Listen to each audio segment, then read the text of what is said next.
November 24th, 2001. On the outskirts of the small town of Enderby, British Columbia, Derk and Audrey Roelfsema are settling down in their quiet, warm farmhouse after a long day's work out in the cold. But little do they know that the night will end in tragedy. One quick look at this particular crime scene and you would think whoever did this did so in anger. A close-knit community searches for answers as the hunt for a suspect gets underway. Now they're on a timeline to make sure that they do not have a serial killer on their hands. Who was this individual that has done such a horrific event? And as time drags on, one thing becomes clear. Somebody knows this farm, whoever did this.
Nestled in the North Okanagan region of British Columbia, the small town of Enderby is one of the province's best-kept secrets. About 5.5 hours northeast of Vancouver, the charming community is home to approximately 2,900 residents, with most working in agriculture. Everybody knows everybody. There's a Deep Creek Hall. Everybody went for Christmas concerts. It's a small farming community. Everybody knows each other. Basically, we're all working hard on the farm. Life in Enderby is considered low-key, far from big city pressures. Like most small towns, none of its residents want to believe that the worst could happen to them or one of their neighbors. However, violent crimes can happen anywhere, and Enderby, unfortunately, is no exception. If you're looking at random homicides, typically the big cities, the large urban areas, have a slightly higher rate because in a small town, everybody knows each other. The odds of having something like that happen are substantially diminished. But if we're talking about intimate partner relationships, domestic violence situations, the motivating factors when we're looking at homicides, they're the same. Things like jealousy and financial issues, those strong emotional responses to life events, they occur both in the big city and in the small towns. 48-year-old Derk Roelfsema and his wife Audrey, 3 years his senior at 51, live on the outskirts of town, on a small farm in an idyllic area of the Okanagan. The kids loved it. We always sent the kids out to the farm because that's where Derk was running the farm and milking the cows, and they loved to be out there. It's absolutely beautiful. I loved going there, loved the farm. If I had to, when my parents would go to the Okanagan, I'd ask to go to my uncle's because it was just always something that I loved to do. That farm operated very efficiently, and there was hard-working family, period. Everybody had their chores to do and things to do at the farm. My brother's farmed since day one, obviously. All of us as kids, we had to work hard because you live on a dairy farm. Everything was manual labor. You work and you get up and you work.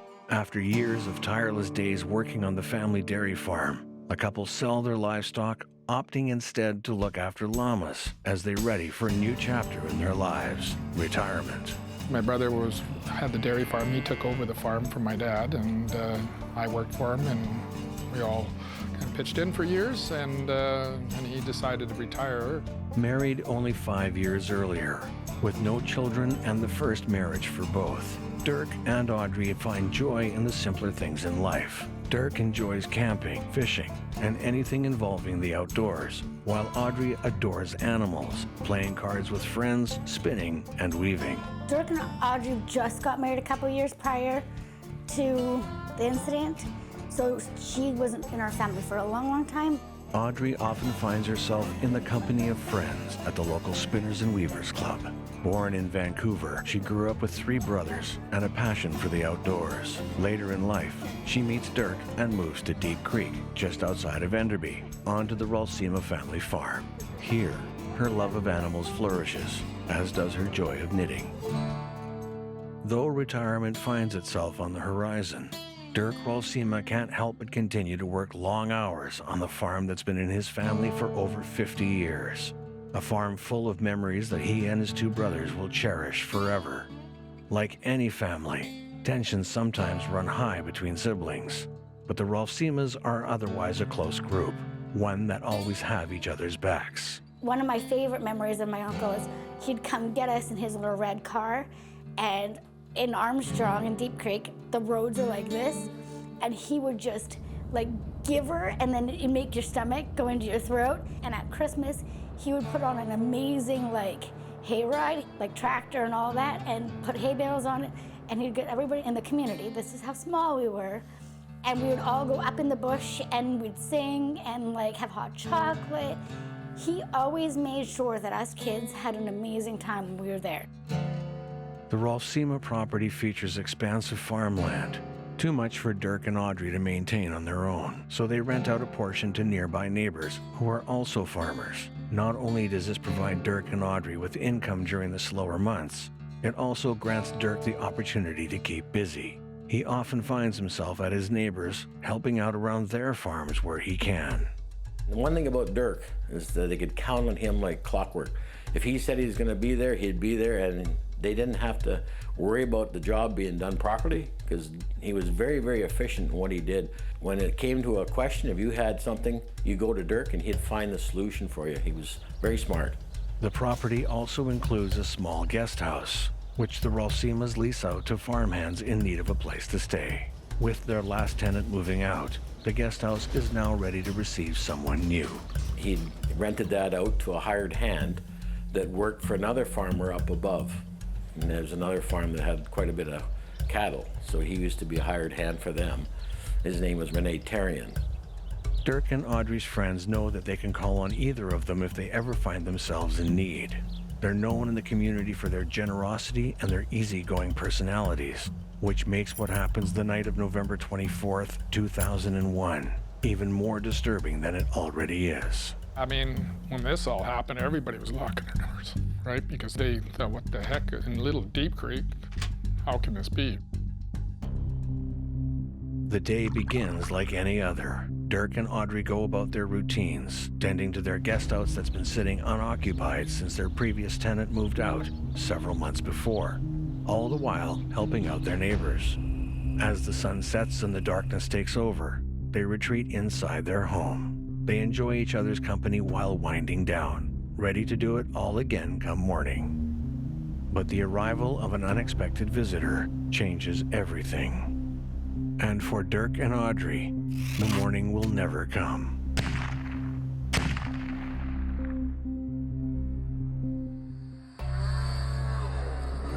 The winter days come and go, and life in Enderby continues on as though nothing's happened, because no one has any reason to believe otherwise. Friends and family spend a week calling the Roelfsema household, but to no avail. That whole week, my mom was supposed to get help from Audrey to go see a doctor, so she didn't tell, that was a Monday, I think, and she didn't tell me anything about it till about a Wednesday and said that, you know, Mr. Reimer, he said he couldn't believe, you know, where was Derk. He was working for a farmer down the road, and he called and said that Derk didn't show up, and I thought, well, that's not Derk. He doesn't, unless he's sick, but he will always make sure there's a phone call or something, and he's there. He's a very, very reliable person on the farms. He's one of those people that he says he's going to be there, he's going to be there. And anyway, he called, and basically, I knew it was weird, because he's usually on time. They know how busy Derk and Audrey can get, so everyone assumes the couple will reach out when they have a free moment. But that day never comes. The family asks a friend to go check on the house. Go by the farm, and he says, well, the door's locked. And nobody locks their doors in Deep Creek. Everybody leaves their doors open, unless you're going away maybe for a few days. It isn't until Derk and Audrey fail to show for a dinner that one friend decides enough is enough. He goes to the farm and investigates for himself. Little does he know what he's about to witness. Enderby, British Columbia, a sleepy farming community nestled in the North Okanagan. While the small town's economy is driven by agriculture, the area still offers plenty of activities for lovers of the great outdoors, from snowmobiling and ice fishing in the winter to hiking the Enderby cliffs and spending days on the beach during the summer. It's a place where everyone knows their neighbors, and that's no exception for Derk and Audrey Roelfsema, a semi-retired farming couple. They live on the outskirts of town, near Deep Creek, and are well liked by everyone they come in contact with. Audrey keeps her social calendar busy with the local knitting club, and Derk spends his day working with the Deep Creek Farmers Institute. You know, they're retired now, and Audrey had some llamas, and, you know, that was her thing in the garden, and my brother did fishing and hiking and motorbiking, and, you know, it was kind of a daily routine, and have supper at 5 o'clock, and you finished, and watch the news, you know, it was a typical day in Deep Creek.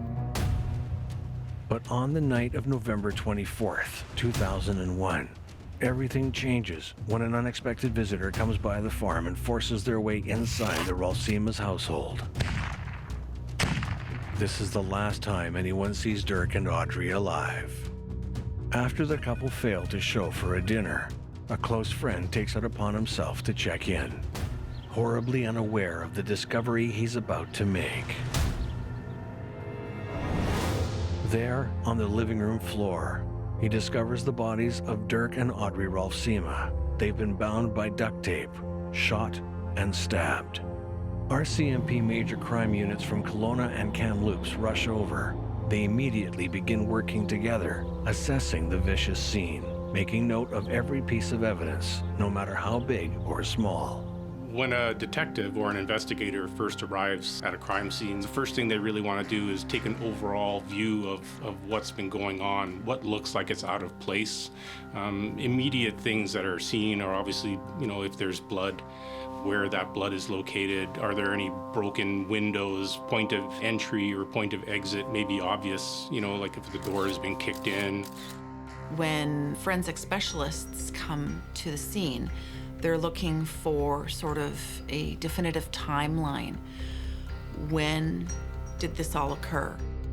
Lividity, rigor mortis, and decomposition do play into effect and give us sort of a timeline or a clock to say how long an individual has been deceased at a scene. And in this case, it was approximately 1 week to be November the 24th. On the floor, Derk Roelfsema was covered with a blanket. He had been shot, and there was evidence that a knife was also involved. Derk's brother, Barry, is brought in to help officers determine exactly what might have been missing or out of place in the home. They asked me if I could come to the house and look around and see what I see, and the carpet was already ripped up, but it was all a blood stain all over the place. And so I looked around, and obviously I could see that this happened just after dinner, because there was dishes that were washed but just put in sitting there still drying on their own, and I noticed that the butcher knives were all gone. So I go look around the farm. Somebody took gas out of the fuel tank that we have there and left the hose hanging down. I could see the tracks going from our neighbor's farm over to there, and you could see how the grass, I went like this with the snow and looked at it, was all the grass was pushed one way. I told the police, look at this. As the crime scene begins to reveal its secrets, investigators also discover that the bodies have been doused in gasoline, and that a curling iron is plugged in nearby with a piece of fabric placed on top of it. The curling iron was connected to a timer, which was intentionally set to turn on at a future time. They can only assume that the assailant or assailants meant to burn the house down after the slayings. but that the curling iron's failsafe prevented that plan from materializing. And, of course, he's trying to, say he's in another place when it burnt down, but it never did burn down. I guess it just doesn't work. If that house had burned down, there wouldn't be a real tough time for the police department to get any evidence. Due to the fact that a firearm was involved, there were several shells that were found on the floor. In brutal murders like this one, you have to wonder whether or not it's premeditated or if it was really just a crime of passion. At the time looking at it, I don't see any major things taken. To me, looking around, I didn't see, the TVs weren't missing or, the major appliances of any sort that was missing. That was my first comment. Somebody knows this farm, whoever did this. Investigators also find that Audrey's car is missing. They believe the perpetrator could have taken it and immediately put out the word for the community to keep their eyes open, without alerting them to the crime that's been committed. They told us the car was missing. Would you know where the car is? And we said, well, we really don't know. We don't. Obviously, those two are in the house, so somebody else took the car. I'm assuming whoever did the homicide, right? Killed two people to steal a Honda Civic. That's not logical to me, For specific reasons, police often have to play their cards close to their chest. Police can't give very much information. They don't want to give anything out because obviously that inhibits their investigation. Investigators very often will not reveal all the information that's known to them about the crime or even about the suspect. Very often the purpose of this is to be able to gauge whether somebody is telling the truth about what happened. If they're a witness or if they happen to be dealing with the suspect, one would presume only the suspect would know certain things about the crime scene. So that holdback information, as it's known, is a tool that investigators use to determine whether a witness is reliable or whether a suspect may be telling the truth. Authorities notify family and lifelong friends with the tragic news. It tears through those closest to Derk and Audrey like a hurricane, ripping them apart. I got a phone call from my brother-in-law, Leroy Roelfsema, and basically he had told me because he didn't want to tell his sister directly, so I got the word of what happened there at the farm. And it was so shocking because we knew the couple and we couldn't figure out who possibly would want to murder a couple like that. And it just blew us away. So I had told my wife, of course, then she was thrown into a loop because it was her older brother that had just been shot and his wife. And the sad part of the whole picture was Audrey came into Derk's life late. Like they hadn't been together all that long and they're just starting to really enjoy themselves. Like they're starting to get out and do things and camp and travel. They were robbed of a life, a good life. I think one of the most difficult things that any police officer can do is notify a family that a loved one has died. It becomes even more difficult to try to explain to them that their life was taken, that they were murdered. It wasn't just some accident. For every family, obviously, the shock of hearing the news, most people aren't able to comprehend exactly what's being said in that moment. It doesn't take long before they start to ask a lot of questions. Very often those questions can't be answered by the person making the notification. It's just too early on in the investigation. You only hear about this in the big cities, right? You don't see this in the smaller towns. But word spreads quickly about the murders, causing the town to immediately fear the worst. Could there be a killer on the loose in Enderby? Who would do this? Was this a robbery that went wrong?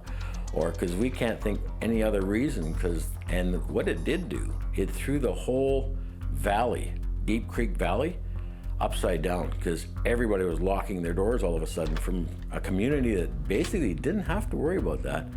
They didn't know they had a serial killer in the loose. It's not unusual for there to be a lot of fear amongst members of the community, particularly in a small town where these types of events are not routinely seen. So the fact that they'd be worried that they may be in danger, that's a perfectly natural response. So making an effort to let everybody know that they are not in danger, that this was likely a targeted event and it wasn't just a random crime, would it help to alleviate some of those fears. But ultimately the best thing is to locate the suspect, make an arrest. That would certainly reassure the community that the police are looking after their best interests. You know, the police said it's not just a random act of somebody just going in a house and killing 2 people. Basically, it's targeted. So that, you know, helped a lot of people, but... Everybody was really scared. They were shocked, they were scared. People had baseball bats by their door and by their beds, and just not knowing, you know, why. They were a nice couple. Also, when you think of the family and what they're going through, having somebody arrested and held accountable for the death of their family member, that goes a long way in bringing closure for the family, which is very often difficult to come by. Police reassure the frightened community that there's no danger to them. They believe this is an isolated incident. However, that's all the information they give, other than the notice to look out for Audrey's black car. They believe the vehicle could be the key to solving the case. We're all looking for the car, because they needed the car, basically for DNA evidence, I'm assuming, you know. Large searches are done by search and rescue and by teams to try to locate that vehicle within the immediate area. Search and rescue had a big day of doing that, and we went all over Deep Creek to go look for it, and unsuccessful, of course. As local and provincial authorities work together to track down a suspect, the town and its surrounding neighbors hold a service of remembrance at a local chapel, where many friends and mourners gather to remember Derk and Audrey as they once were. The generous, free-spirited couple with a love for the outdoors and for their friends and family. Months pass. The families of both Derk and Audrey wait for a break in the case. A suspect, the discovery of Audrey's car, anything, but nothing is found, and police remain silent. They leave you out there. They can't give you any information. We understand all that. So, of course, they got leads all over the place, so they're following all these leads, and they're trying to do their thing. We're left out in the outside of it while the police did their investigations. People had all kinds of ideas. Of course, it's going to happen because people they're scared. Because, you know, because this a valley like that never had anything happen like that, all of a sudden gets thrown into this where it's a double homicide. And not just an accidental one, a brutal one. All seems lost until a fragment of DNA is pulled from the duct tape recovered at the scene. Tests show that it doesn't belong to Derk or Audrey. It belongs to someone else. But there's a problem.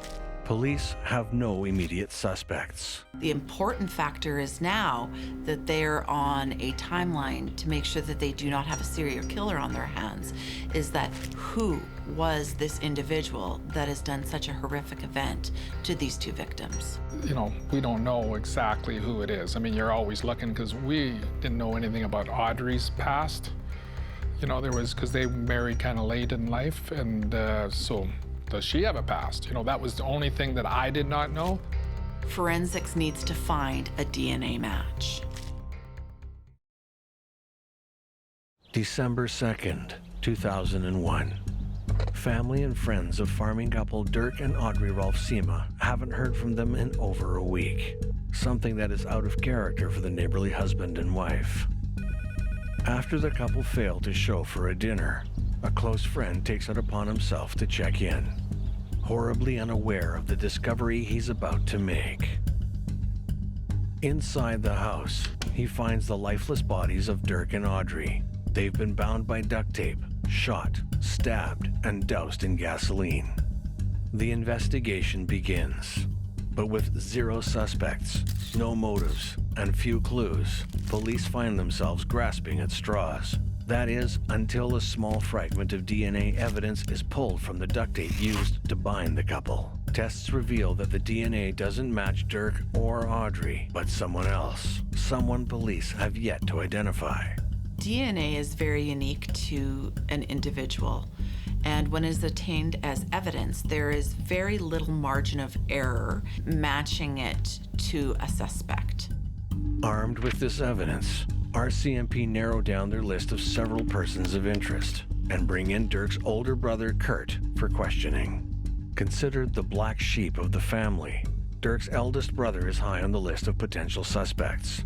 It's usually the family and friends or acquaintances are the ones that do the murders, and 80 or 90% is the way it is. So we're all suspects, of course, which makes sense. Is it possible that family is behind this vicious double homicide? And could the slayings be financially motivated? Early years, he was drinking and driving, and I think he was with some wrong people and whatnot, but, you know, he was a black sheep. He was always doing things like when he was at the farm, he would never help us with haying because he had other things he'd like to do, so. Anyway, he wasn't willing to give his DNA, so of course the ears perk up more for the police to say, why won't you give the DNA? Derk's family grant police permission to speak with Derk and Audrey's bank. From there, investigators are able to see if any of the Roelfsema's bank cards have been used in the past week. Shockingly, the answer is yes. The investigation team went to businesses along the main highway 97 to collect possible evidence that may be on video surveillance. Ultimately, it did pay dividends. Audrey's bank card was used at an ATM, and the ATM surveillance camera was able to capture images of a person who used the card. Now, the picture that was captured wasn't the greatest quality, but it does reveal it's a male wearing a mask. And my brother gave the wrong PIN number out, and Audrey did not, by the way. Got her to give him the bank PIN number and went down to Armstrong and tried to pull out money with this weird mask-looking thing on his face. Following the trail of the bank cards, investigators also uncover surveillance footage from a nearby convenience store.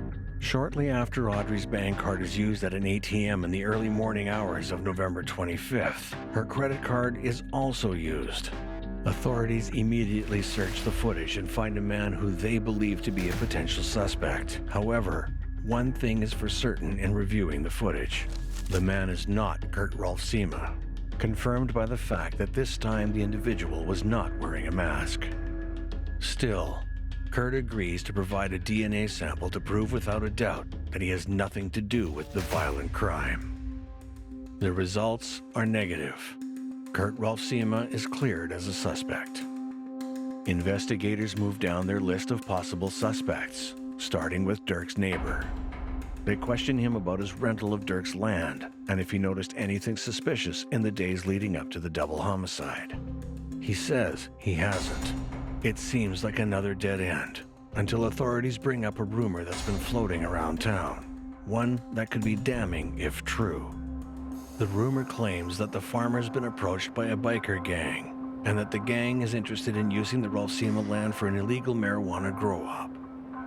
At the time we were looking at this crime, marijuana was illegal in the province of British Columbia, so criminal gangs found a number of ways to be able to grow the product in order to continue their criminal enterprises. So they were pretty ingenious in the sense that because of British Columbia's climate, they're able to actually grow the crops outdoors and hide them in farmers' field amongst other crops, making it very difficult for law enforcement to detect. Maybe Derk had gone into the bush. He liked cutting his own firewood and bringing it down to the farm because he burned a lot of wood through the house. That maybe he had seen something. This is the only thing we could think of. That he had seen something to do with illegal marijuana grow-ops or something that he had seen, and someone had seen him being there and come back to deal with it, so he would silence him. That's the only thing we could think of. Could a gang have visited the Roelfsema home on the night of November 24th, 2001, with the intent of coercing the couple into signing over their land? Or did Derk's neighbor approach him about the deal, but Derk refused, leading the gang to seek retribution? We heard all kinds of crazy stories, and those people do not want to create heat. They don't want the police. They do not want to be murdering people because the police will come down on them. There was people pointing fingers at everybody else because that's all they could do, because no one knew the actual answers of what was taking place. So they point fingers because they just want it solved. They want their small Deep Creek town to go back to the way it was. Derk's neighbor denies any involvement in the crime and the rumor about the biker gang. With no solid evidence to back the claim up, investigators find themselves back at the drawing board. That is, until the neighbor mentions one other person worth looking into. Someone who left the Roelfsema farm on bad terms. Someone with a grudge against Derk. Derk and Audrey's former tenant, Renee Therian. When Derk and Audrey Roelfsema's bodies are discovered in their British Columbia home, Friends, family, and investigators are baffled. The couple have no known enemies, no one who wants to do them harm. They live in a small town and enjoy small comforts, including their llamas and their love of the outdoors. So who is behind this heinous crime, and what could possibly be the motive? One possible theory involves a biker gang rumored to want to occupy some of Derk's farmland for an illegal marijuana grow-op. However, Derk's neighbor, who leases the land, tells police there's no truth to that statement. With a lack of evidence, no positive matches to the DNA sample found at the scene, or any leads into where Audrey's stolen vehicle may be, the investigation nears a standstill, until the neighbor points authorities to a suspect who's been under their noses all along. Derk and Audrey rent the small guest house on their property to farmhands, which at one time included their former employee, 32-year-old Quebec native Renee Therian.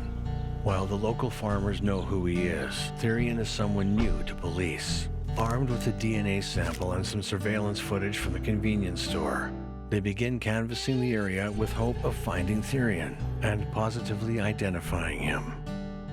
An officer at the Salmon Arm RCMP detachment looks at the image and immediately identifies him as an acquaintance from the French-Canadian community. She IDs him as Renee Therian. Investigators now have their main suspect. They confirm with Derk's brother Barry that Therian is indeed the former tenant of Derk and Audrey's, and that the two had had an argument months before over an incident with the guest house freezing over, leading to Therian's eviction from the Roelfsema farm. We heard it as Derk was coming down the lane. He noticed the windows were fogged up.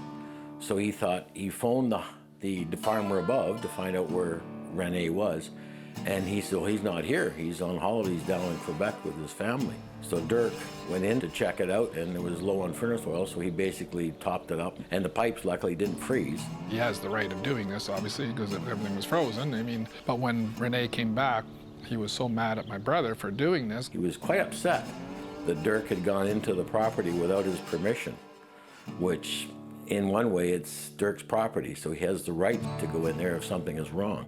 And Renee and my brother, ever since that day, according to Audrey, that, you know, they never got along very well after that, from that day on. But is their argument heated enough to result in murder? Police also learn that Therian owns a unique-looking firearm that many neighbors have seen during his time working in the area. Well, it was a special gun. There was only I believe there was only 5 or 6 in Canada. And the gun was very rare. And they tracked this gun to the previous owner. The previous owner sold it to Renee. It was a Calico, and it was a semi-automatic rifle. But I don't know whether he hunted. Well, why he would want to have a gun like that in the first place is questionable. But that's what took out Derk and Audrey. That's what put them in the ground. Police are quick to see if the casings retrieved at the crime scene match the ammunition from this weapon. It turns out that this Calico rifle's firing pin produces distinct markings on the shell. Shell casings that were obtained as evidence at the scene were assessed by a ballistic expert, and they were found to have unique patterns on them. And from those unique patterns, they matched a gun that was owned by the suspect. Police bring Renee in for questioning. He admits that he and Derk had an altercation that led to Renee being evicted from the Roelfsema farm several months earlier, but he denies any involvement in the murders. Still building their case against him, police allow Therian to leave, but not without taking a DNA sample. There's a very different environment when you're obtaining a DNA sample for evidence or a DNA sample just from an individual that has participated willingly. A DNA sample at a scene is done by a forensic expert who does a very meticulous process in obtaining that sample. When you're obtaining a sample from a willing participant of a DNA, you could just as simply have them open up their mouth, and you can take a sterile swab and just swirl it around their cheek, and there you have it. You've obtained a sample of their DNA. The forensics team compares the unknown DNA sample taken from the crime scene to Renee Therian's. Much to their surprise, it's a perfect match.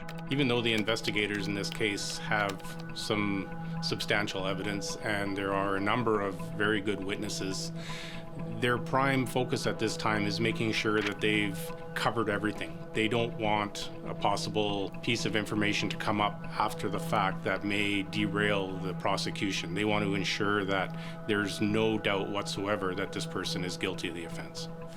The fact is, there are still lingering doubts about the true motive of the crime. I can't see how someone could brutally murder two people over a conflict of a rental. It's just too much for me to deal with. So I knew there had to be something else involved in this. A lot of people think there's another person involved. As concrete as the evidence against Therian may seem, his arrest at this time may still be premature if authorities suspect he may have been acting on the orders of another. Therefore, they may want to keep him under surveillance to gather additional evidence. Further raising suspicion, Therian suddenly leaves his well-paying job and moves back to his home province of Quebec. Rene quits his job, and he's gone. He's leaving already. Like, he's on the run, as far as I'm concerned. Though he now lives in a different province, investigators secretly move in on Therian. Over the next year and a half, authorities from British Columbia and Quebec work together on an undercover sting, also known as Mr. Big, to try and capture a confession from their prime suspect and possible information of anyone else involved. The idea of a Mr. Big operation involves multiple undercover police officers posing as potential criminals, and they try to entice the suspect into joining their criminal organization. And part of, the evolution of these operations is to get this suspect to confess to something that they may have done, either to impress Mr. Big, the leader of the criminal organization, or as a way of convincing that person that they can be trustworthy. So very often, Mr. Big would demand that the suspect reveal details of something that they have done, that they have heard through rumors, for example, and try to get a confession. Now, all this would be recorded by the undercover operators who are, in and amongst this supposed criminal organization. They would then have to convince a court that they obtained this information legally.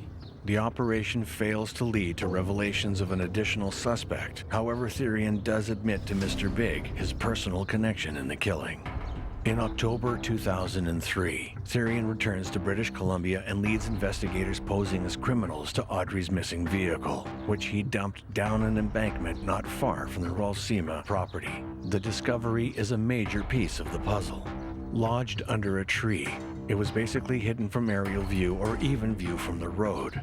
That car was maybe a half a kilometer from the rescue center of where it was, and we drove right by it, but because this car was black and he went over the ravine a little bit, the black car we never spotted it. I mean, we were out there with snowmobiles, so very close to the farm.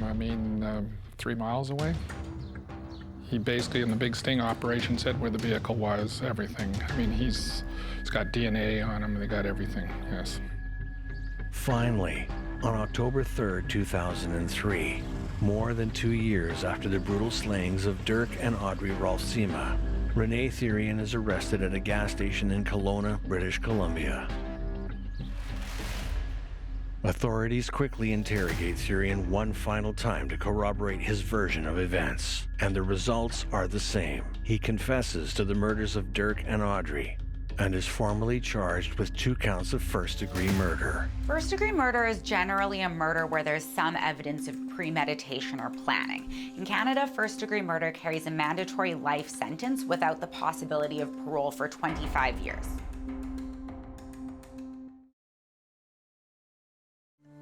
With Rene Therian now in custody for confessing to the murder, the case seems to be on track. However, a possible slip from the police department threatens to derail the years of investigative and undercover work that's brought everyone to this moment. Therian's lawyers argue that their client is pressured into confessing, and that his confession breaches his charter rights because police did not give him meaningful opportunity to retain French-speaking counsel.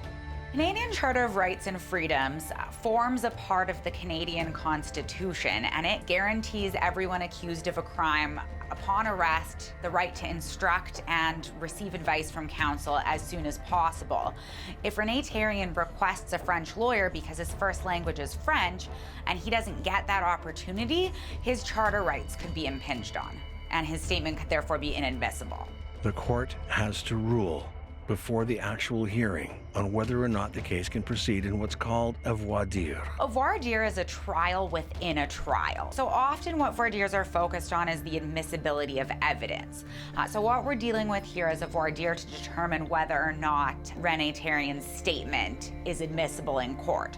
That's a separate ruling made by a judge, so even in a trial where there is a jury, the jury is excluded from the courtroom and not present during a voir dire. Luckily, the court rules in the police's favor. Therian's confession can be submitted as evidence against him. In 2006, during the second week of his trial, Rene Therian pleads guilty to murdering Derk and Audrey Roelfsema. The charges against him are lessened to second-degree murder. He's sentenced to life in prison without eligibility of parole for 18 years. However, at the time of filming, it's reported that the courts have deemed Therian eligible for parole. Well, I'm very disgusted in the parole board. You don't know until you go through this. Yes, they got all these rules, but you know what? The criminal has all the rights. The victims have no rights, as far as I'm concerned. Before he goes out on parole, it was like a year early they started him. And, you know, just not knowing anything and not getting help with how everything works was really difficult for us. Like, he is now out of jail in Canada. They released him as of November the 4th. And what I found there is the fact that I read the documentation. I think they dropped the ball on this one. They're really disappointed with the prison system. The reason why is I saw that a year ago, he still had an issue with control. And that's what got him in trouble in the first place, because he felt Derk was controlling him. And he had an issue with one of his counselors. So instead of making him deal with that counselor, they gave him another one. And to me, that's wrong. Though the outcome of this senseless tragedy remains open-ended, the town of Enderby and its neighbors have persevered. I think more people lock their doors now, for sure, where they never did before. Adding to the sense of unease is the nagging feeling that the true reason for the crime is still unproven. We really never did get a motive. And he even said himself, he doesn't really know why. Something really strange bothers us still, my wife and I both, is every time they're talking about Derk and this and that and some other people, he comes up, did my boss buy the land? I said, why would he be questioning, did my boss buy the land? Like I knew the farm was available because Derk was gone and Audrey were gone.